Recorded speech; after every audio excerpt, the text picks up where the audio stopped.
Hello friends, स्वागत है आप सभी का फिर से एक बार। आज हम लोग डिस्कस करने वाले हैं एक टॉपिक के ऊपर, जैसे कि जो मेडिकल सर्जिकल नर्सिंग के अंदर first second BSc nursing second year और बीएससी नर्सिंग थर्ड ईयर और जीएनएम सेकंड ईयर में हम लोग केस स्टडी बनाते हैं। तो केस स्टडी का जो फॉर्मेट होता है उसको हम लोग फिल कैसे करते हैं उसके ऊपर हम लोग आज यहाँ पर डिस्कस करने वाले हैं कि केस स्टडी का जो फॉर्मेट रहेगा उसको हम फिल कैसे करते हैं। आप देख सकते हैं स्क्रीन के ऊपर कि आपको यहाँ पर एक फॉर्मेट दिख रहा है। इसमें फर्स्टली आपको दिख रहा है कि आप ये जो फॉर्मेट्स है आपको थोड़ा थोड़ा फर्स्ट ईयर का जो F1 होता है यानी कि फंडामेंटल ऑफ नर्सिंग होता है उससे थोड़ा बहुत मिलता जुलता आपको यहाँ पर दिखेगा। तो उसी के अकॉर्डिंग क्या ये भी हमारा क्या होता है, फॉर्मेट होता है। सेम थोड़ा सा कॉरिलेट होता है, बाकी जो चीज़ें रहती हैं वो सेम ही होती है, हमारी फिजिकल एग्जामिनेशन की जैसी ही इसके अंदर चीज़ें आती हैं। फर्स्टली आप लोग यहाँ पर देख सकते हैं कि पेशेंट आइडेंटिफिकेशन डाटा, यानी कि जो पेशेंट है उसका हमें क्या करना है, यहाँ पर डाटा भरना है। यहाँ पर जो भी हम पेशेंट सेलेक्ट कर रहे हैं कि वो पेशेंट एनी XYZ कोई भी पेशेंट्स हैं उसका हम लोग क्या कर रहे हैं, यहाँ पर डाटा फिल करने वाले हैं। तो फर्स्ट हमारा आ जाएगा कि पेशेंट नेम। अब यहाँ पर पेशेंट नेम जो भी मरीज का नाम है वो हम यहाँ पर डाल देंगे, मिस्टर या मिसेस जो भी यहाँ पर है या फिर जो बच्चा है तो उसका नाम यहाँ पर क्या आ जाएगा, डाल देंगे। फिर यहाँ पर हम लोग डालेंगे पेरेंट्स के जो पेशेंट है उसके फादर का नाम डालेंगे यहाँ पर। मान लीजिए कि कोई पेशेंट है वो फीमेल है, ठीक है, तो यहाँ पर उसके हस्बैंड का नाम भी आ जाएगा। और अगर कोई पेशेंट मेल है तो यहाँ पर किसका नाम आ जाएगा, उसके फादर का नाम आ जाएगा। एक और चीज़ हम लोग आगे बढ़ते हैं कि एज, क्या एज है उस मरीज की, तो वो यहाँ पर एज आ जाएगी। वो मेल है कि फीमेल है या फिर ट्रांसजेंडर है, तीनों में से जो भी हो वो सेक्स के अंदर हम लोग क्या करेंगे, फिल कर देंगे। एड्रेस में उसका परमानेंट एड्रेस, जो भी उसका एड्रेस है उसका, अगर वो गांव से बिलोंग करता है तो उसका विलेज का नाम आ जाएगा। वो शहर से बिलोंग करता है तो उसके शहर का नाम आ जाएगा। अर्बन एरियाज़ है, रूरल एरियाज़ है, जो भी एरियाज़ है उसके अंदर क्या हो जाएगा, उसका एड्रेस आ जाएगा। यहाँ पर कि जो भी एरिया है उसका एड्रेस हमको यहाँ पर क्या करना है, फिल करना है। आगे हम लोग इसके अंदर बात करते हैं ऑक्यूपेशंस। ऑक्यूपेशंस के अंदर क्या है कि वो क्या काम करता है, और यहाँ पर आ जाता है हमारा एजुकेशन, वो कहाँ तक पढ़ा है। और ऑक्यूपेशन यानी कि वो क्या काम कर रहा है। मान लिया जाए कि यहाँ पर मान लिया जाए कि वो 10th पास है तो 10th पास यहाँ पर लिख देंगे, उसका एजुकेशन क्या है, 10th पास है। और जो उसका ऑक्यूपेशंस क्या है, फॉर्मरिंग कर रहा है, वो बिज़नेस करता है, वो मजदूरी करता है, या एनी भी जो भी यहाँ पर उसका ऑक्यूपेशन से वो हम लोग ऐड कर सकते हैं। मान लीजिए कि जो पेशेंट्स वो बिल्कुल पढ़ा लिखा है ही नहीं, तो एजुकेशन में हम लोग डाल देंगे नॉन ऑफ द अबाउट डाल देंगे कि वो बिल्कुल भी क्या है, पढ़ा लिखा हमारा पेशेंट नहीं है। नेक्स्ट हमारे यहाँ आता है इनकम पर मंथ। जो पेशेंट हम लोग ले रहे हैं वो पर मंथली कितनी इनकम कमाता है, ये सारी चीज़ें हमको यहाँ पर फिल करना होती है कि जो पेशेंट हमारा है पर मंथ में वो कितनी इनकम कमा रहा है, यानी कि एक महीने के अंदर वो कितना अमाउंट कमा लेता है, वो हमको यहाँ पर ऐड करना है। मोस्टली हम लोग देखते हैं कि अगर कोई आजकल मजदूरी भी करता है तो एक सैलरी के अकॉर्डिंग देखते हैं, अगर पे स्केल के अकॉर्डिंग, डेली पे स्केल के अकॉर्डिंग देखते हैं तो कोई मजदूर भी अगर काम कर रहा है तो वो पर डे के 500 रुपीज़ या फिर 300 रुपीज़ कमा लेता है। तो मिनिमम वो एक महीने के अंदर 10 या 12 हज़ार रुपये कमा सकता है। तो हम लोग यहाँ पर डाल सकते हैं 10,000 या फिर 9,000 या फिर 6,000 भी यहाँ पर डाल सकते हैं। नेक्स्ट है रिलीजन। रिलीजन कौन से रिलीजन से बिलोंग करता है, वो हिंदू है, वो मुस्लिम है, वो सिख है, वो ईसाई है, वो बौद्ध है, वो जैन है, या फिर किसी भी धर्म से रिलेटेड अगर वो व्यक्ति है तो यहाँ पर हम लोग क्या डालेंगे, रिलीजन में डाल देंगे। नेक्स्ट हम बात करते हैं डेट ऑफ एडमिशन। अस्पताल में भर्ती कब हुआ है मरीज, कब भर्ती हुआ है, कितने समय में भर्ती हुआ है, उस समय टाइम क्या हो रहा था, ये सारी इन्फॉर्मेशंस क्या रहेगी, हमारे यहाँ पर भरना रहेगी। नेक्स्ट आता है हमारा वार्ड। जो मरीज हैं वो हमारा कौन से वार्ड में भर्ती हुआ है, मान लिया जाए कि वो जनरल वार्ड में भर्ती हुआ है, मान लिया जाए वो हमारा प्राइवेट वार्ड में भर्ती हुआ है, मान लिया जाए वो आईसीयू में है, मान लिया जाए वो फीमेल सर्जिकल में है, मान लिया जाए वो मेल सर्जिकल में है, मान लिया जाए वो पीएनसी में है, मान लिया जाए वो केएमसी में है, या मान लिया जाए वो एंटीनेंटल में है। यहाँ पर क्या जाएगा, वो कौन से वार्ड में एडमिट हुआ है वो यहाँ पर क्या करते हैं, हम लोग फिल करते हैं। नेक्स्ट है बेड नंबर। जिस वार्ड में एडमिट है उसके पलंग का नंबर क्या है, पलंग का नंबर जो भी रहेगा वो ये नंबर फिल कर देंगे हम लोग। आप जब भी हॉस्पिटल जाएँ तो वहाँ पर पेशेंट्स की फाइल देखेंगे, जब भी पेशेंट का डाटा लेंगे तो उसके बेड के साइड में वहाँ पर आपको नंबर देखे हुए मिलेगा कि इसका बेड का जो नंबर होता है वो क्या है। मैरिटल स्टेटस, क्या वो शादीशुदा है, क्या उसकी शादी नहीं हुई है, अगर शादीशुदा हैं तो मैरिड लिखेंगे, और अगर शादीशुदा नहीं है तो अनमैरिड लिखेंगे। या फिर मान लिया जाए कि कोई ऐसी फीमेल है जिसके हस्बैंड की अगर डेथ हो गई है तो भी यहाँ पर क्या आ जाएगा, मैरिड ही आएगा। डायग्नोसिस, पेशेंट कौन सी कंप्लेंट लेके हॉस्पिटल आया है और डॉक्टर ने क्या डायग्नोस किया है उसको। मान लीजिए कि पेशेंट एक्सीडेंट वाला है, उसका कहीं पर एक्सीडेंट वगैरह हो गया है, ठीक है, तो पेशेंट हमारे पास हॉस्पिटल में एडमिट हुआ है, तो जो पेशेंट हमारे पास में आया है तो हम उसको एक डायग्नोस बना देते हैं जिसका नाम रखते हैं हम लोग RTA, रोड ट्रैफिक एक्सीडेंट। उस डायग्नोसिस का नाम एक नाम रख देते हैं हम लोग, RTA रख देते हैं। या फिर मान लीजिए अदर कोई भी डिसीज़ वगैरह हुई है, मान लीजिए कि उसको टाइफाइड है, उसको मलेरिया है, एनीवे जो भी डिसीज़ वगैरह है, तो डायग्नोसिस के अंदर हम क्या डाल देंगे, यहाँ पर डाल देंगे। नेक्स्ट है डॉक्टर नेम, कौन सा डॉक्टर उसको देख रहा है उसका नाम यहाँ पर आ जाएगा।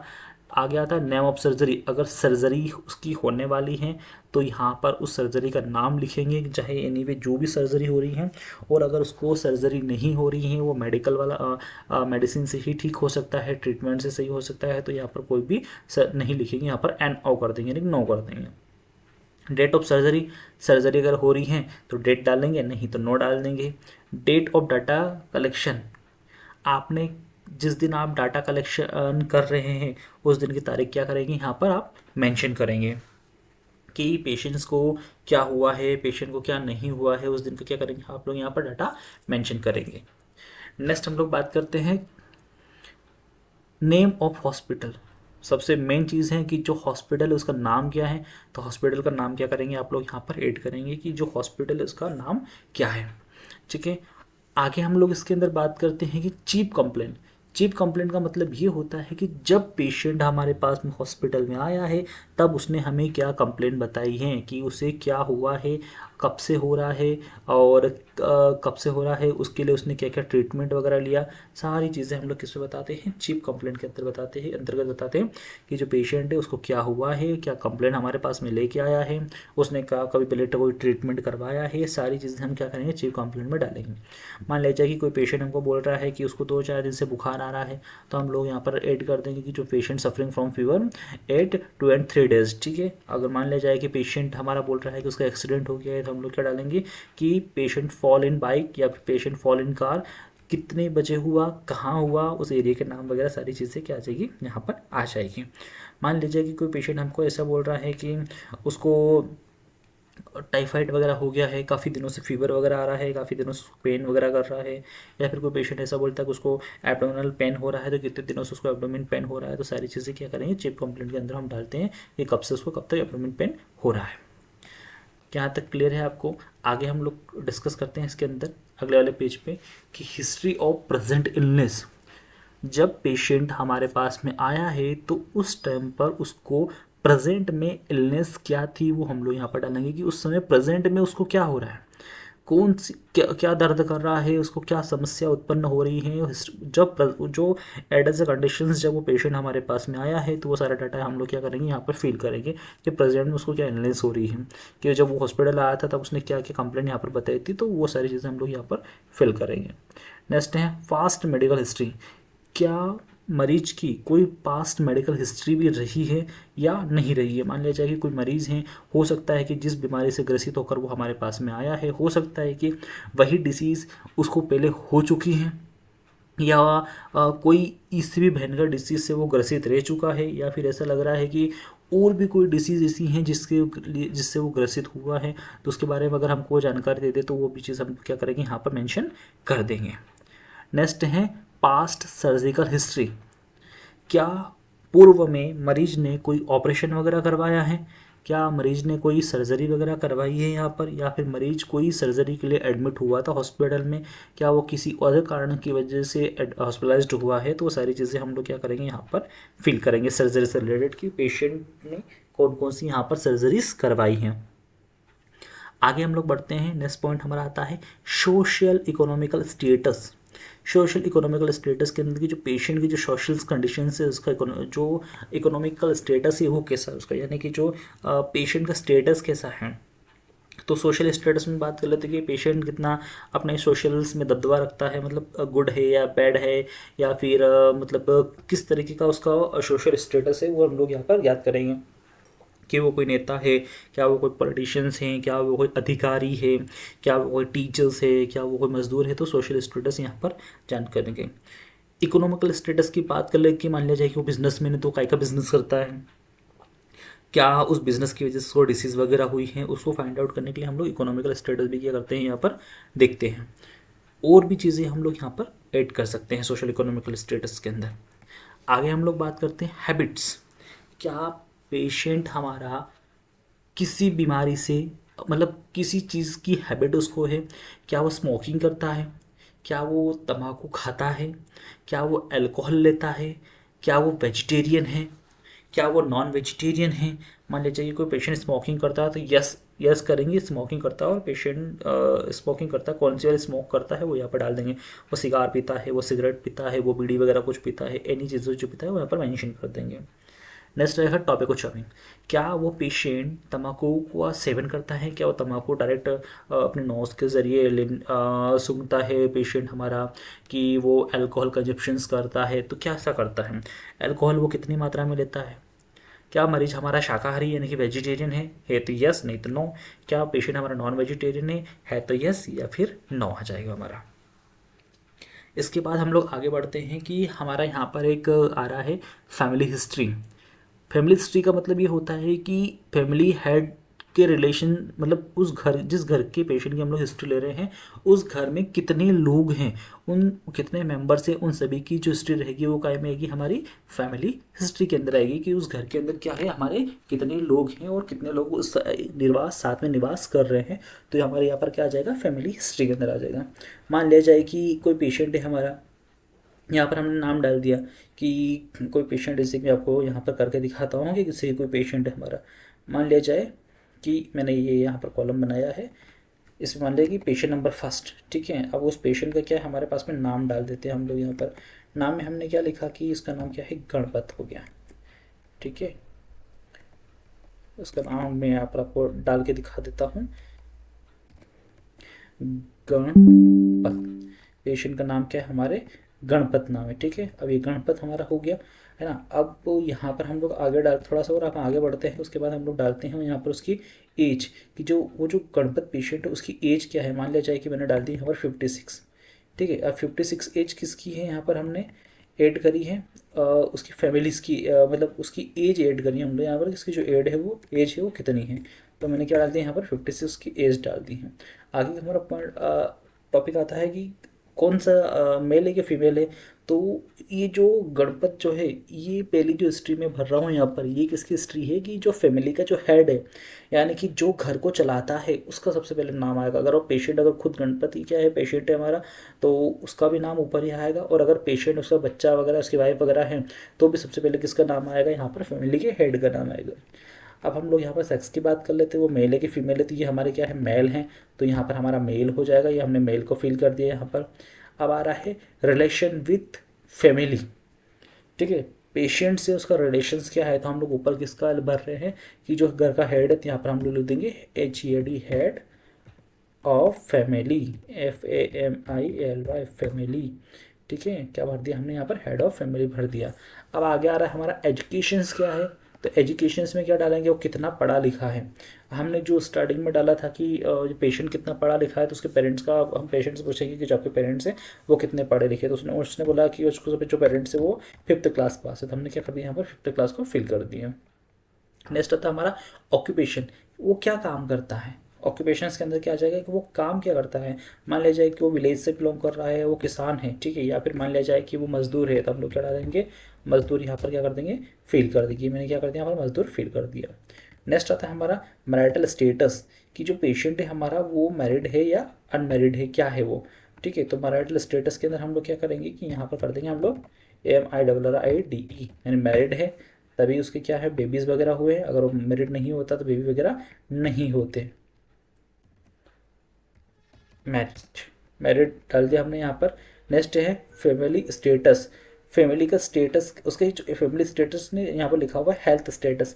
तो जो उसका स्टेटस है हेल्थ का, वो कैसा है, अगर वो स्वस्थ है तो क्या लिख देंगे यहाँ पर, गुड लिख देंगे। और अगर वो हेल्दी है तो यहाँ पर गुड की जगह हम लोग यहाँ पर हेल्दी भी लिख सकते, HE ALTHY, हेल्दी भी डाल सकते हैं, और अगर वो अनहेल्दी तो यहाँ पर हम लोग अनहेल्दी डाल सकते हैं।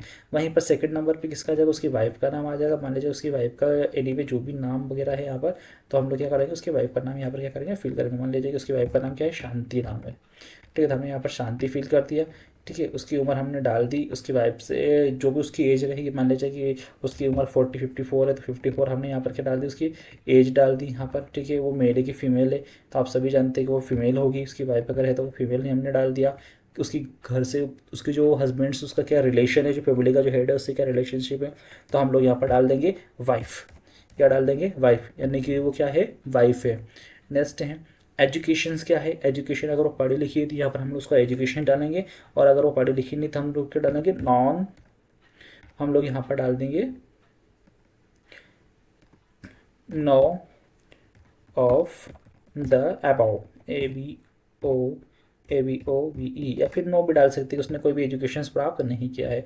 ऑक्यूपेशन क्या है, तो ऑक्यूपेशन में हमारा यहाँ आ जाएगा हाउस वाइफ। क्या आ जाएगा, ऑक्यूपेशन में हमारा हाउस वाइफ आ जाएगा। ठीक है, हाउस वाइफ मतलब कि वो घर में क्या करती है, काम वाम करती हैं। और हेल्थी स्टेटस में क्या आ जाएगा, हेल्दी होगी तो हेल्दी आ जाएगा, और अनहेल्दी तो अनहेल्दी आ जाएगा।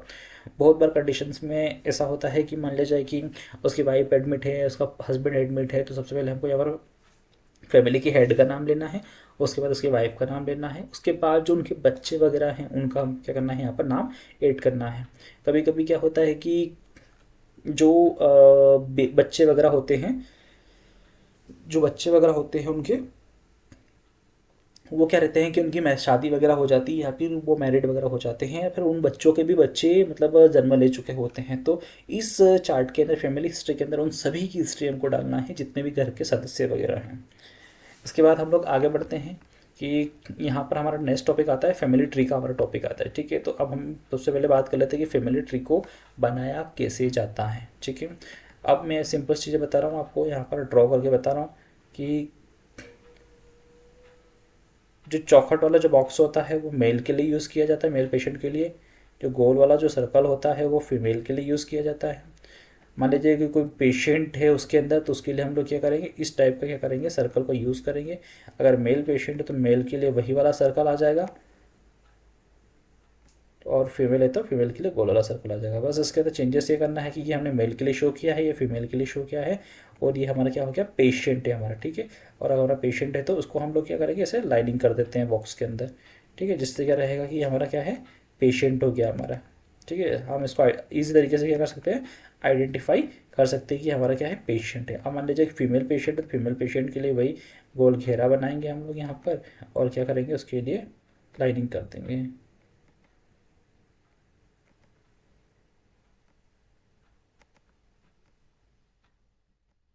क्या हो गया, हमारा लाइनिंग हो गई। अब हम बात करते हैं कि हमारा जो फैमिली की जो मेंबर्स हैं उनका हम लोग ट्री बनाते हैं यहाँ पर। ठीक है, तो पहले तो आप ये यहाँ पर इसको हम लोग मेंशन कर देते हैं कि मेल कौन है, फीमेल कौन है। जो हमने ड्रॉ किया था वो हट गया है यहाँ से, है ना। मेल के लिए हमने ये यूज़ किया था, एक चौखट बॉक्स यूज़ किया था। फीमेल के लिए हमने गोल वाला सर्कल यूज़ किया था। मेल के लिए चौखट होता है, फीमेल के लिए गोल होता है। और पेशेंट अगर मेल या फीमेल में से दो ही कोई भी व्यक्ति अगर पेशेंट है तो उनके लिए हम लोग क्या करेंगे, इस तरीके की लाइनिंग वाइनिंग डाल सकते हैं यहाँ पर। ठीक है, ये गोल हमने कर दिया, यहाँ पर ऐड कर दिया। ये हमारा इस तरीके से हो गया यहाँ पर। ये पेशेंट्स वाला सिंबल हमने यहाँ पर ऐड कर दिया, ये हमारा पेशेंट वाला सिंबल ऐड हो गया है ये फीमेल के लिए। और ये क्या हो गया हमारा, फीमेल के लिए क्या हो गया, हमारा सिंबल यहाँ पर ऐड हो गया है। इस तरीके से क्या करेंगे, हम लोग लाइनिंग कर देंगे। ये प्रॉपर तरीके से लाइनिंग हो नहीं पा रही है इससे, तो इस तरीके से आप क्या करेंगे, लाइनिंग ऐड कर देंगे। नेक्स्ट हमारा बात करते हैं कि फैमिली ट्री कैसे बनाया जाता है। तो फैमिली ट्री में सबसे पहले हेड ऑफ़ फैमिली के लिए क्या करेंगे, हम लोग सर्कल बनाएंगे यहाँ पर। ये हेड ऑफ़ फैमिली क्या काम करता है, ये हमारा होगा हेड ऑफ़ फैमिली। उससे जुड़ी हुई कौन है, उसकी वाइफ है। ठीक है, तो वाइफ के लिए भी हम लोग क्या करेंगे, एक सर्कल बनाएंगे, ये उसकी वाइफ हो गई। अब दोनों की यहाँ पर क्या करेंगे, एज डाल देंगे। इसकी जो एज है वो 56 ईयर की है, और इसकी जो एज है वो 54 ईयर की। तो यहाँ पर दोनों की उम्र डालेंगे। ये मेल है, ये क्या है हमारा, फिर से आपको बोल रहा हूँ कि ये हमारा क्या है, मेल है, और ये हमारी क्या है, फीमेल है। ठीक है, कंफर्म हो गया इतना आपको। आगे बढ़ते हैं हम लोग इसमें। ये हमारा क्या होगा, मेल होगी, हमारी क्या है, फीमेल है। ठीक है, यहाँ पर फीमेल की उम्र डालेंगे, यहाँ पर मेल की उम्र डालेंगे। फिर जो भी इनके बच्चे रहेंगे, मान लीजिए कि इनके 3 बच्चे हैं। ठीक है, तीनों बच्चों को क्या करेंगे, हम लोग फैमिली ट्री यहाँ पर फिल करेंगे। 1 2 देन 3। अब मान लीजिए कि एक लड़का है इनका, ठीक है, तो लड़के के लिए हम लोग क्या करेंगे, एक सर्कल बनाएंगे। ये बॉयज़ के लिए बना दिया। मान लीजिए कि 2 लड़कियां हैं, 2 लड़कियों के लिए भी क्या करेंगे, यहाँ पर सर्कल बना देंगे। अब मान लीजिए कि जो लड़का है उसकी शादी वगैरह हो गई है, तो उसकी शादी के लिए हम लोग क्या कर सकते हैं, यहाँ पर एक कॉलम ऐड कर देंगे। मान लीजिए उसकी शादी हो गई है, तो उसकी भी यहाँ पर ये कौन आ गई, यहाँ पर उसकी वाइफ आ गई। और मान लीजिए इनको एक बेबी भी है, तो उसके क्या आ गया, यहाँ पर बेबी डाल देंगे। ठीक है। अब आप सोच रहे होंगे कि जो गर्ल्स हैं उनका क्या रहेगा, तो अगर गर्ल्स की सिर्फ हम लोग यहाँ पर एज डालेंगे, अगर गर्ल्स की अगर मैरिड हो गई है तो उनका कोई भी हिस्ट्री हम लोग यहाँ पर फिल नहीं करते हैं। यहाँ पर सिर्फ फैमिली के हेड, जो घर के जो सदस्य हैं, बस उन्हीं की हिस्ट्री फिल की जाएगी। अगर सिस्टर की अगर शादी वगैरह हो गई है तो उनकी सिर्फ हिस्ट्री, उनका सिर्फ नाम वगैरह आएगा और उनका एक सर्वर बनेगा। इससे ज़्यादा उनका यहाँ पर कुछ भी फिल नहीं होता है। आगे हम लोग बढ़ते हैं, यहाँ पर नेक्स्ट आगे बढ़ते हैं कि आगे क्या करने वाले हैं हम लोग। अगले वाले पेज की तरफ बढ़ते हैं, यहाँ पर आगे थोड़ा सा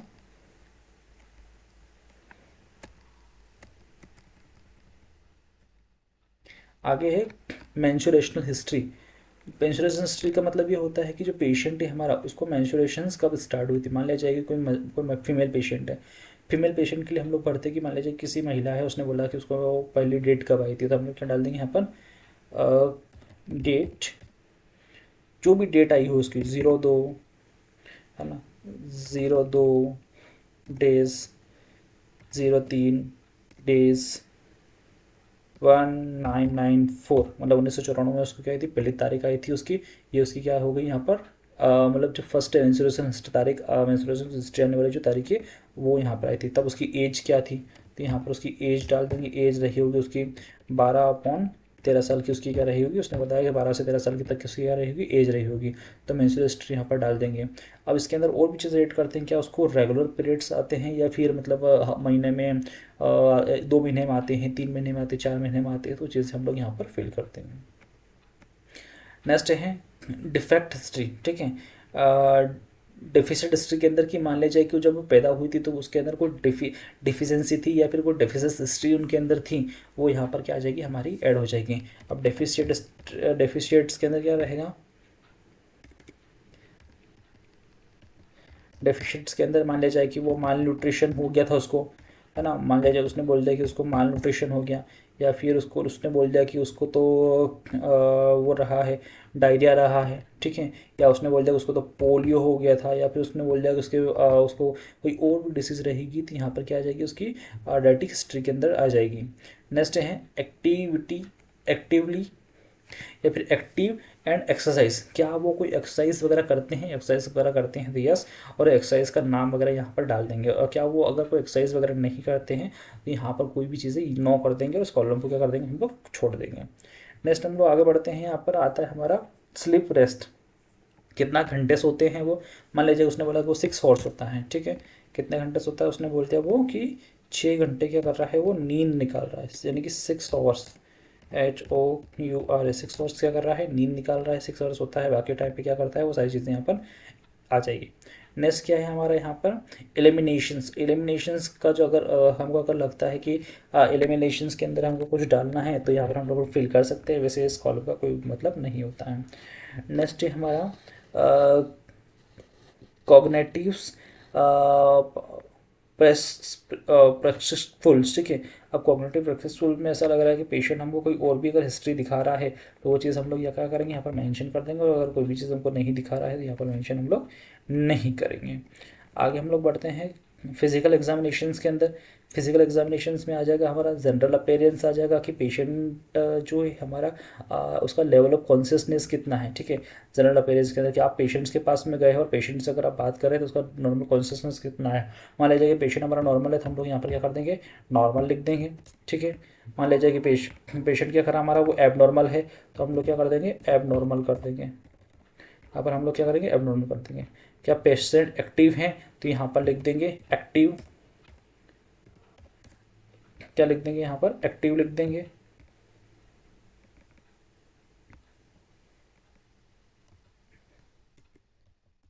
एक्टिव या फिर गुड लिख देंगे, ठीक है। और अगर एक्टिव नहीं है तो यहाँ पर क्या लिख देंगे हम लोग, नॉट गुड। या फिर नॉट एक्टिव, नॉट एक्टिव, ठीक है, या फिर average, semi average, body build, body कैसी है उसकी, क्या पूरी तरीके से बॉडी उसकी अच्छी है, बॉडी बिल्डअप है या फिर नहीं है। अगर बॉडी बिल्डअप है तो क्या लिख देंगे, वेल गुड, वेल गुड। और अगर डेवलप नहीं है तो क्या लिख देंगे, ओनली गुड कर देंगे, या फिर क्या कर देंगे, बेड, मतलब जो भी रहेगा बेड वगैरह कर देंगे यहाँ पर। हाइट कैसी है उसकी, हाइट मतलब हाइट उसकी मान लिया जाए कि 4.5 है, तो 4.5 यहाँ पर डाल देंगे, 4.6 से जो भी डाल देंगे। वजन कितना है उसका, वजन में हम लोग डाल देंगे यहाँ पर, मान लीजिए कि उसका 58 kg उसका क्या है, वजन है। मेड अपर आर्म सरकमटेंसेस, जो ऊपर के जो अपर आर्म है उसका सरकमटेंसेस कितना, मतलब जो चेस्ट वगैरह है वो कितना चौड़ा है। तो अगर हमको वहाँ पर हिस्ट्री अगर मिलती है तो हम लोग यहाँ पर 34 या 35 क्या कर सकते हैं, फील कर सकते हैं। 56 मुपन तो बहुत कम लोगों का रहेगा, तो 34 कर सकते हैं यहाँ पर हम लोग यहाँ पर 40 कर सकते हैं, जो भी रहेगा तो उसके अकॉर्डिंग हम यहाँ पर फील कर देंगे। नेक्स्ट है वाइटल साइंस, टेम्परेचर उसका कितना है, अगर जब आपने उसकी हिस्ट्री दी तब टेम्परेचर कितना है, तो अगर टेम्परेचर अगर बढ़ा हुआ है तो जो एक्चुअल टेम्परेचर वो हम लोग यहाँ पर फील कर देते हैं। तो हम लोग यहाँ पर 98.6 डिग्री फ़ारेनहाइट, ठीक है, 98.6 डिग्री फ़ारेनहाइट हम लोग क्या करेंगे यहाँ पर टेम्परेचर उसका 8 कर देंगे, ठीक है। और अगर उसका जो टेम्परेचर है वो नॉर्मल है तो हम लोग भी ये 98.6 डिग्री सेल्सियस डाल देंगे। पल्स उसकी नॉर्मल कितनी है, अगर हमने पल्स चेक करी, जब हिस्ट्री ले तब पल्स देख लिए, तो अगर उसकी पल्स नॉर्मल है तो हम लोग क्या करेंगे, 72 हमने गिना है तो 72% यहाँ पर डाल देंगे। और अगर 72 बीट पर मिनट यहाँ पर डालेंगे, बीट पर MINUT मिनट्स, हम लोग क्या करेंगे यहाँ पर पल्स की डाल देंगे। और मान लीजिए उसकी पल्स बढ़ी आ रही है, ट्रैकीकार्डिया में जा रही है, यानी कि पल्स रेट इंक्रीज जा रही है, ब्रेडिकार्डिया में जा रही है, यानी कि पल्स रेट डिक्रीज वगैरह जा रही है, तो वो चीज़ें क्या करेंगे हम लोग यहाँ पर 8 कर देंगे। रिस्पायरेशन की हम लोग बात करते हैं, उसका रिस्पायरेशन कितना है, 22 है, बी 22 है हमारा, या फिर 16 है, ठीक है, 16 है हमारा रिस्पायरेशन, जो भी हो रिस्पायरेशन हम लोग क्या करेंगे यहाँ पर 8 कर देंगे। नेक्स्ट है blood pressure, normal blood pressure कितना होता है, 120/80 dash mm minimum SG, SG यहाँ पर क्या करेंगे हम लोग 8 कर देंगे।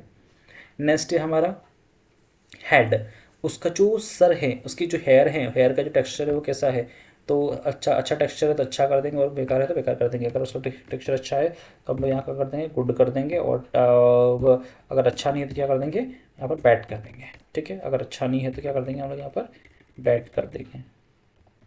हेयर देखेंगे, उसके कलर ऑफ हेयर का जो कलर है वो कैसा है, स्मूथ है कि शाइनी है, कि किस तरह का कलर है। स्मूथ है तो स्मूथ कर देंगे, शाइनी है तो शाइनी कर देंगे, ब्लैक है तो ब्लैक कर देंगे, वाइट है तो वाइट कर देंगे। स्कल, जो उसका जो स्कल है वो कैसा है, क्लीन है या फिर ड्राई है ना, ये क्लीन है या फिर ड्राई है, या फिर कोई डेंड्रफ वेंड्रफ उसके स्कल के अंदर हो रहा है, तो ये चीज़ें क्या कर देंगे यहाँ पर हम लोग ऐड कर देंगे कि इसका जो स्कल है वो किस टाइप का स्कल है इसका। आगे हम लोग इसके अंदर बात करते हैं फेस, उसका जो फेस देखा है हम लोग, उसका फेस कैसा है, मतलब उसका फेस अच्छा है कि कैसा है, वो यहाँ पर करेंगे हम लोग फेस को ऐड करेंगे। फेस उसका मून लाइक स्ट्रक्चर है तो क्या लिख देंगे, moon like structure, TURE moon like structure. और अगर डल दिख रहा है तो डल लिख देंगे यहाँ पर, है ना, मतलब हमको ऐसा लग रहा है कि फेस का जो अच्छा चेहरा नहीं दिख रहा है तो डल लिख देंगे। ये सारी चीज़ें हम लोग यहाँ पर क्या कर सकते हैं, ऐड कर सकते हैं। नेक्स्ट है फेशियल पफीनेस, ठीक है। अब उसको चेहरे को देखकर हम लोग किस तरीके का जजमेंट लगा रहे हो, ये चीज़ें यहाँ पर क्या कर सकते हैं हम लोग ऐड कर सकते हैं। आगे हम लोग बात करते हैं आईब्रोज की, हम लोग यहाँ पर क्या करते हैं बात करते हैं। तो उसकी जो आईब्रोज हैं वो क्या है, अगर क्लीन है तो क्लीन, CLEEN क्लीन है तो क्लीन, ड्राई है तो ड्राई, बैड है तो बैड। जो भी हमको उसके आईब्रोज दिख रही हैं उसके अंदर क्या कोई इन्फेक्शन वगैरह हो रहा है, या फिर जो कोई गंदगी वगैरह फंसी हुई है आईब्रोज के, या फिर आईब्रोज उसने प्रॉपर तरीके से कटवा रखी हैं, या फिर उसने आईब्रो की थ्रेडिंग प्रॉपर तरीके से बनवा रखी है या नहीं बनवा रखी है, सारी चीज़ें यहाँ पर आ जाएगी। आई बॉल्स, उसकी आई बॉल्स कैसी हैं, डायलेट तो नहीं है, नॉर्मल तो हैं, रेड वगैरह तो नहीं हो रही, तो आई बॉल्स यहाँ पर क्या आ जाएगी, पूरी आ जाएगी। नेक्स्ट है कंजक्टिवा, क्या उसको कोई कंजक्टिवा वंजक्टिवा तो नहीं है, मान लीजिए कि infection and inflammation of conjunctiva, ठीक है, कोई infection inflammation of the conjunctiva के अंदर कोई इन्फेक्शन या इन्फ्लामेशन वगैरह तो नहीं है, तो ये क्या करेंगे यहाँ पर, अगर इन्फेक्शन वगैरह है तो हम लोग क्या देख देंगे कि इन्फेक्टेड है या फिर रेडनेस वगैरह आ रही है या फिर नॉर्मल है, तो क्या कर देंगे, नॉर्मल कर देंगे। अब हम लोग यहाँ से आगे नेक्स्ट वाले पेज पे चलते हैं। इतना सारी चीज़ें हमारी क्लियर हो गई, आगे हम लोग बढ़ते हैं। माउथ, अब उसका माउथ कैसा है, नंबर ऑफ टीथ, उसकी जो उसका जो मुंह है उसके अंदर दांत वाँत कितने हैं उसके।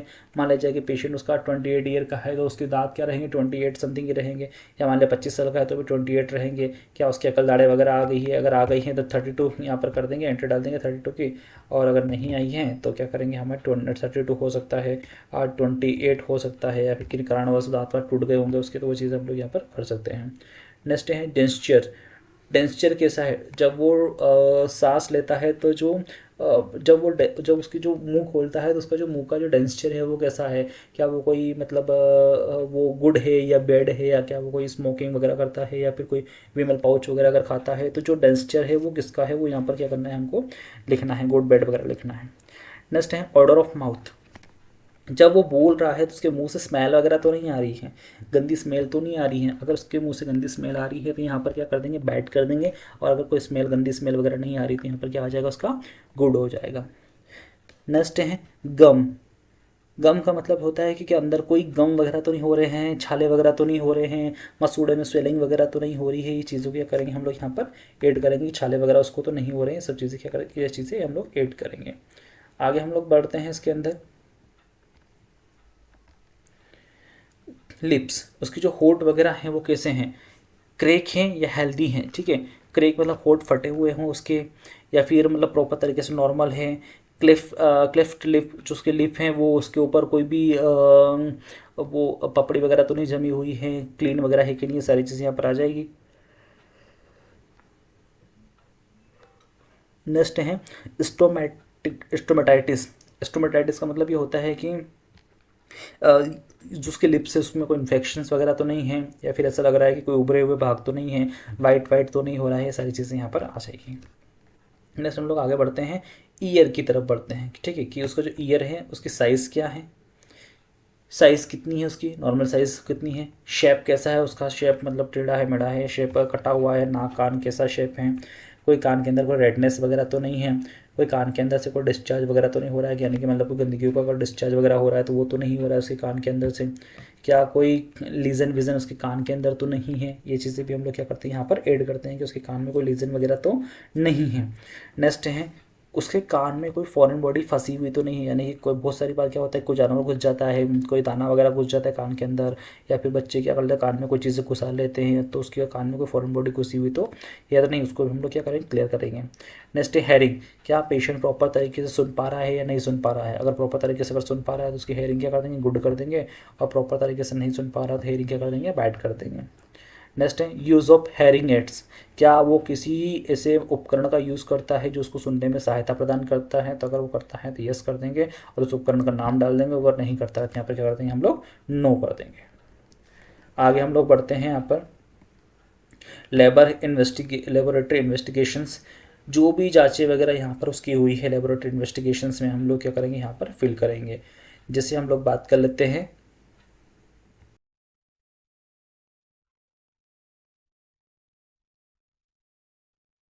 जैसे हम लोग यहाँ पर डिस्कस कर रहे थे कि जो लेबोरेटरी इन्वेस्टिगेशंस है उसके अंदर हम लोग किस तरीके से लेबोरेटरी इन्वेस्टिगेशंस को यहाँ पर फिल करेंगे। तो हम लोग जैसे कि मान लीजिए कि डॉक्टर्स ने जो कोई भी जांच वाँच लिखी है तो हमने यहाँ पर डाल दिया कि सीरियल नंबर फर्स्ट के अंदर क्या है, डॉक्टर ने कोई जांच लिखी, ठीक है। अब ये हमारा सीरियल नंबर फर्स्ट हो गया, डॉक्टर ने हमारी क्या जांच लिखी है। अब उस दिन की जो दिनांक रहेगी, मान लीजिए कि जो दिनांक है हमारी वो 02/2023 की हम लोग यहाँ पर दिनांक मान लेते हैं, ठीक है। अब इन्वेस्टिगेशंस ने, अब डॉक्टर ने बोला है कि पेशेंट को क्या करना, सीबीसी करवाना है। सीबीसी हम लोगों ने यहाँ पर डाल दिया कि डॉक्टर ने सीबीसी का बोला है। नॉर्मल वैल्यू, सीबीसी की जो नॉर्मल वैल्यू होती है, मतलब जो सीबीसी का बोला है तो सीबीसी के अंदर कितने सारे टेस्ट होते हैं तो उनकी नॉर्मल वैल्यू कितनी होती है वो यहाँ पर आपको ये करना है, ऐड करना है। नेक्स्ट है पेशेंट वैल्यू, नॉर्मल वैल्यू कितनी थी और पेशेंट की वैल्यू कितनी है। मान लीजिए कि अभी हमारे यहाँ पर नॉर्मल वैल्यू कितनी है, 4,000 है। मतलब मान लीजिए WBC काउंट है, हमने यहाँ पर ऐड कर दिया कि WBC काउंट, ठीक है, WBC काउंट, ठीक है, WBC काउंट कितने हैं यहाँ पर ऐड कर दिया। तो मान लीजिए WBC काउंट हमारे है 4,000 से 11,000, 11,000 क्या हमारे यहाँ पर WBC काउंट हो गया, ठीक है। तो ये हमारे ऐड कर दिया। पेशेंट की जो वैल्यू है मान लिया जाए कि वो 12,000 आई है, यानी कि उसको क्या हो रहा है, इन्फेक्शन वगैरह हो रहा है। तो यहाँ पर क्या करते हैं, लेबोरेटरी इन्वेस्टिगेशन के अंदर जितने भी टेस्ट वगैरह हुई हैं उनके इन्वेस्टिगेशन हम लोग क्या करते हैं, यहाँ पर फिल करते हैं। आगे हम लोग इसके अंदर बात करते हैं कि अदर इन्वेस्टिगेशंस की हम लोग बात कर लेते हैं कि मान लीजिए कि कोई अदर इन्वेस्टिगेशन करवाई है, अदर इन्वेस्टिगेशन में कोई LFT करवाया है, RFT करवाया है, लीवर फंक्शन टेस्ट करवाया है, चाहे जो भी चीज़ें करवाई हैं इसके अंदर, तो अदर इन्वेस्टिगेशन में यहाँ पर आ जाएगी। CT स्कैन करवाया है, एक्सरे करवाया है, सोनोग्राफी के लिए डॉक्टर्स ने बोला है, तो वो सारी चीज़ें कहाँ आ जाएगी, यहाँ पर आ जाएगी। इसके बाद हम लोग यहाँ से आगे बढ़ते हैं। अगला जो पेज हमारा खुलता है मेडिकेशन। अब मेडिकेशंस के अंदर क्या आ जाएगा यहाँ पर कि नेम ऑफ मेडिकेशन, दवाइयों का नाम हमारे यहाँ पर लिखना रहेगा, हमको सीरियल वाइज नंबर डालेंगे, दवाइयों का नाम लिखना रहेगा। डोज और रूट, कौन से रूट्स जो मेडिसिन है, अगर गोली हैं या फिर इंजेक्शन वगैरह हैं, तो उसको कौन से रूट से हम लोग दे रहे हैं, IM दे रहे हैं, IV दे रहे हैं, इंट्राडर्मल से दे रहे हैं, वो रूट हमको क्या करना है, यहाँ पर ऐड करना है। नेक्स्ट है मैकेनिज्म ऑफ एक्शन, उसका एक्शन क्या होगा। मैकेनिज्म ऑफ एक्शंस के अंदर क्या आ जाएगा कि उस रूट का एक्शन क्या है, वो एक्शन हमको क्या करना है, यहाँ पर फिल करना है। कि अगर मान लिया जाए कि डोज रूट डाला, अगर मैकेनिज्म एक्शन की हम लोग बात कर ले कि डाइक्लोफेनिक जो दवाई है, तो वो एक्शन क्या, वो क्या करेगी, पेन को रिलीफ करेगी। तो यहाँ पर क्या डालना है कि वो पेन रिलीफर है। नेक्स्ट है इंडिकेशन, उसके देने के फ़ायदे क्या क्या हैं, तो इंडिकेशन यहाँ पर हम लोग डाल देंगे।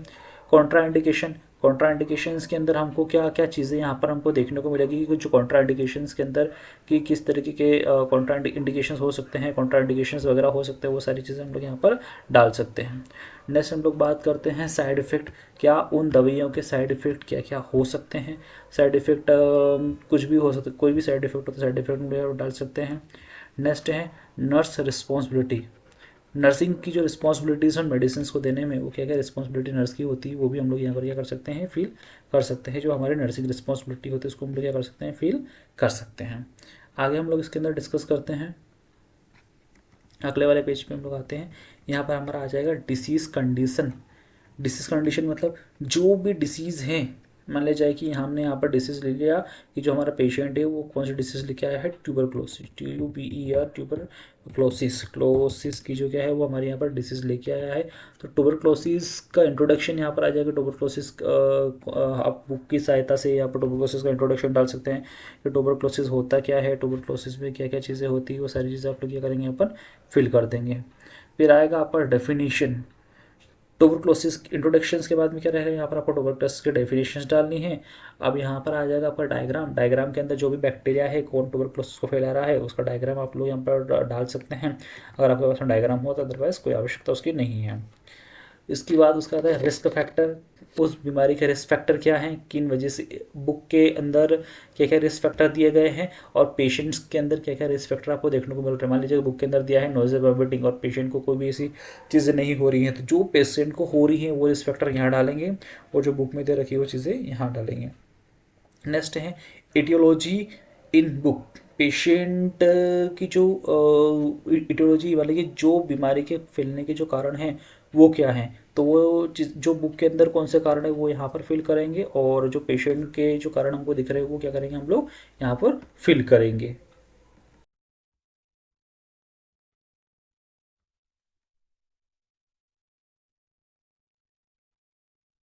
एटियोलॉजी के बाद हम लोग बात करते हैं पैथोफिजियोलॉजी के बारे में कि पैथोफिजियोलॉजी किस तरीके से बनाते हैं। सबसे पहले हम लोग इसके अंदर देख लेते हैं कि पैथोफिजियोलॉजी हम लोग किस तरीके से बनाते हैं। मान लिया जाए कि हमारी जो डिसीज़ हैं वो ट्यूबरक्लोसिस हैं, ठीक है। तो ट्यूबरक्लोसिस किस तरीके से फैलता है ना। तो सबसे पहले क्या किया है कि ट्यूबरक्लोसिस को फैलने के लिए माइकोबैक्टीरियम माइकोबैक्टीरियम ट्यूबरकुलाई जो बैक्टीरिया है वो हमारी क्या करेगा, बॉडी के अंदर इंसर्ट होगा, ठीक है। बॉडी के अंदर इंसर्ट होने के बाद में स्टेप बाय स्टेप हम लोग आगे बढ़ते हैं। ये बॉडी के अंदर हमारा माइकोबैक्टीरियम ट्यूबरकुलाई क्या हो गया, इंसर्ट हो गया। ठीक है। उसके बाद माइक्रोबियल ट्यूबरकुलाई क्या करेगा, हमारी बॉडी के अंदर जाएगा, ठीक है, हमारे इम्यून सिस्टम को क्या करेगा, ब्रेक डाउन करने की कोशिश करेगा। अब ब्रेक डाउन करने की कोशिश करे, फिर ये हो गया हमारा माइक्रोबियल ट्यूबरकुलाई बॉडी के अंदर चला गया। अब वो हमारे इम्यून सिस्टम के साथ में क्या करेगा, साझा करेगा, यानी कि इम्यून सिस्टम को पहचानने की कोशिश करेगा कि जो इम्यून सिस्टम की जो रेसिस्टेंस पावर है वो कितनी है, और उसके अगेंस्ट क्या करेगा, अपनी इम्यूनिटी को बढ़ाने की कोशिश करेगा। तो यहाँ पर आ जाएगा इम्यून सिस्टम को क्या करेगा, असीस करेगा, असिस कर दिया, ठीक है, ये इम्यून सिस्टम को उसने असिस कर दिया। उसके बाद हम लोग यहाँ पर आगे बढ़ते हैं। इम्यून सिस्टम को असिस करने के बाद में अब वो यहाँ पर क्या करने वाला है कि वो अपनी जो कॉलोनी है उसको बढ़ाएगा, ठीक है। तो क्या करेगा, वो एक बैक्टीरिया से 10 बैक्टीरिया को बढ़ाने की कोशिश करेगा। तो increase number of bacteria in human human body. अब वो क्या करेगा, जो बैक्टीरिया है उनको क्या करेगा, इंक्रीज़ करेगा, वो ह्यूमन बॉडी के अंदर इंक्रीज़ करेगा। उसके बाद में क्या करेगा, रिस्पायरेटरी सिस्टम को क्या करेगा, ब्लॉक करेगा। ट्यूबरकुलोसिस क्या होता है, रेस्पिरेटरी सिस्टम को क्या करता है, ब्लॉक करता है। तो जो माइक्रोबियल ट्यूबरकुलाई रहेगा वो किसको अफेक्ट करेगा, अफेक्टिंग ऑफ रेस्पिरेटरी सिस्टम को करेगा, अफेक्ट करेगा। रेस्पिरेटरी सिस्टम को अफेक्ट करने के बाद में फिर ट्यूबरकुलोसिस हो जाएगा पेशेंट को। ये सिंपल सी मेरी पैथोलॉजी है। ट्यूबरकुलोसिस पेशेंट को हो जाएगा, ट्यूबरकुलोसिस हो जाएगा पेशेंट को। तो ये हमारी क्या हो गई, पैथोफिजियोलॉजी, यानी कि माइक्रोबैक्टीरियम ट्यूबरकुलाई ने क्या करा, बॉडी के अंदर एंट्री करा, फिर उसने इम्यून सिस्टम को असिस्ट करा, फिर उसके बाद में उसने क्या करा, बैक्टीरिया को ह्यूमन बॉडी के अंदर इंक्रीज किया, अपने खुद के आपकी कॉलोनी को डेवलप किया। उसके बाद अफेक्ट किया रेस्पिरेटरी सिस्टम को, और क्या हो गया, ट्यूबरकुलोसिस कोज हो गया, ठीक है। जिस दिन उसको लगेगा कि इम्यून सिस्टम क्या हो गई है, वीक हो गई है, फिर कम हो गई है, उस दिन क्या करेगा कि वो बॉडी को क्या कर देगा, अफेक्ट कर देगा। आगे हम लोग इसके अंदर बात करते हैं क्लिनिकल मैनिफेस्टेशंस। क्लिनिकल मैनिफेस्टेशंस के अंदर आ जाएगा कि हम क्या क्या क्लिनिकल मैनिफेस्टेशंस करने, बुक के अंदर जो क्लिनिकल मैनिफेस्टेशंस है वो क्या दिए गए हैं, और डिसीज से रिलेटेड, और इन पेशेंट के अंदर को हमें क्या क्या क्लिनिकल मैनिफेस्टेशंस दिख रहे हैं वो हम लोग क्या करेंगे, यहाँ पर ऐड कर देंगे। नेक्स्ट है डायग्नोसिस। डायग्नोसिस क्या नहीं है, बुक के अकॉर्डिंग क्या डायग्नोसिस बनेगी, और इन पेशेंट्स के अकॉर्डिंग हम लोग क्या डायग्नोसिस यहाँ पर बनाने हुए वाले हैं, वो यहाँ पर डायग्नोसिस हमारी ऐड हो जाएगी। नेक्स्ट है हमारा मेडिकल मैनेजमेंट। मेडिकल मैनेजमेंट में हमने क्या करा, मान लीजिए कि पेशेंट हमारा मेडिसिन से सही हो सकता है, तो पेशेंट को मान लिया ट्यूबरकुलोसिस की हम लोग यहाँ पर बात करें तो हो सकता है मेडिकल मैनेजमेंट में हमने उसको गवर्नमेंट हॉस्पिटल भेजा, वहाँ से उसको डॉट्स की मेडिसिन दिलवाई, और पेशेंट को बोल दिया 6 मंथ तक क्या करना है, आपको रेगुलर मेडिसिन खानी है और रेगुलर चेकअप्स के लिए आना है। ये हमारा मेडिकल मैनेजमेंट हो गया। बुक के अंदर कौन कौन से मैनेजमेंट दे रखे हैं, और पेशेंट्स को उस समय डॉक्टर्स ने क्या मैनेजमेंट किए हैं वो यहाँ पर फिल हो जाएंगे। नेक्स्ट है अगर सर्जरी पेशेंट को हो रही है तो बुक के अकॉर्डिंग उसको कौन सी सर्जरी होनी चाहिए, और डॉक्टर्स के अकॉर्डिंग पेशेंट को कौन सी सर्जरी होने वाली हो, यहाँ पर हम लोग क्या करेंगे, ऐड करेंगे। उसके बाद में हमारा आ जाता है nursing care plan. Nursing care plan के अंदर वही सिंपल चीज़ें जो मैं एक वीडियो के अंदर ऑलरेडी बता चुका हूँ कि नर्सिंग केयर प्लान हम लोग किस तरीके से बनाते हैं, किस तरीके से हम लोग डायग्नोसिस करते हैं। तो ये असेसमेंट हो गया, नर्सिंग डायग्नोसिस हो गया, गोल हो गया, प्लानिंग हो गया, इंटरवेंशन हो गया, रेशनल हो गया, देन एवेल्युएशन हो गया। असेसमेंट में वही सब्जेक्टिव डाटा आ जाएगा, ऑब्जेक्टिव डाटा हो जाएगा। सब्जेक्ट डाटाओं में हमने पेशेंट ने हमें क्या बताया, ऑब्जेक्ट डाटाओं में हमने पेशेंट से क्या ऑब्जर्व किया। फिर नर्सिंग डायग्नोसिस आ जाएगी हमारी, ठीक है। नर्सिंग डायग्नोसिस जो भी हमने बनाई कि पेशेंट को किस वजह से ट्यूबरकुलोसिस हुई है तो उसको सही कैसे डायग्नोसिस बनाएंगे। उसके बाद हम गोल बनाएंगे, ट्यूबरकुलोसिस को रिड्यूस करना है। उसके बाद हम लोग प्लान करेंगे, फिर इंटरवेंशन फिर करेंगे, फिर रेशनल देंगे उसका किस वजह से ये जो थेरेपी दे रहे हैं हम क्यों दे रहे हैं, देन फिर उसके बाद में क्या करेंगे, इवालुएशन करेंगे। उसके बाद हमारा आ जाता है हेल्थ एजुकेशन।